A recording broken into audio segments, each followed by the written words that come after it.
Teka, bakit? Ano ba nangyayari dito?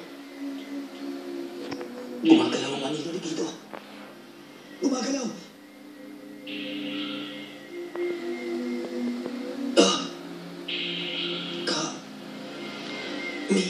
Kamiya. Yeah. Kamiya. Aro. Ikaw si Kamiya. Ay, si Kamiya. Patay. Ayun na. Binago ko na ang plano ko. Tatapusin ko ang lahat na nandito sa ospital. Tito, kailangan mong pakawalan ng anino ko. Ito na. Yes! Wala nang anino niya sa akin. Alam ko na, nawalan siya ng malay. Kaya wala rin ang kapangyarihan niya. Gusto ko sana magpanggap na si Dr. Kamiya na mas matagal pa. Kaya lang sagabal ka. Alam mo, Eugene, mapaalad ka. Dahil kung hindi mo ko natagpuan, marahil tapos ka na ngayon. Kilala mo ba ako? Siyempre, narinig ko tungkol sa'yo kay Dark Angel. Dark Angel. Sabi niya, isa ka sa kakaunting hadlang sa mga pangarap namin.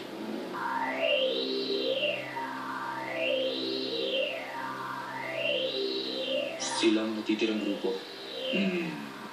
Mukhang sineswerte pa rin ang mga nilalang na yun.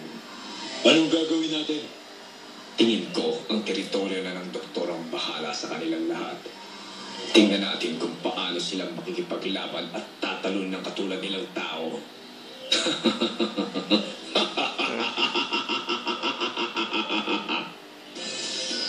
Hello? Istasyon ho ba ito ng polis? Inuulit ko lang ho ang tawag ko para sa ospital. Oh, shit. Tulungan niyo ako.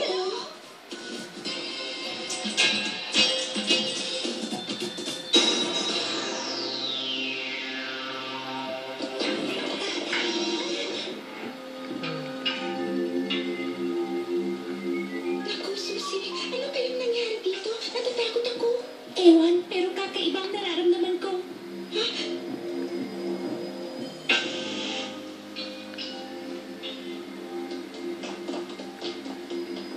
Anong nangyari dito? Ayos ka lang ba? Ha? Susie, ano to? Hindi ko alam, pero hindi ito normal. Nangangamba akong pumunta tayo sa isang peligrong lugar. Maaaring nandito sila, Eugene.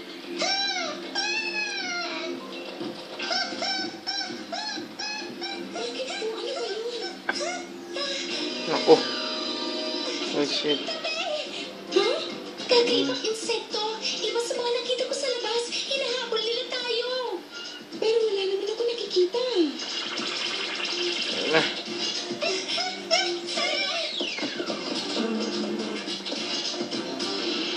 Ay, Jeremiah. Excellent nga si Jeremiah. Stig. Ano kayang nangyayari dito at nagkakaganito dito sa ospital?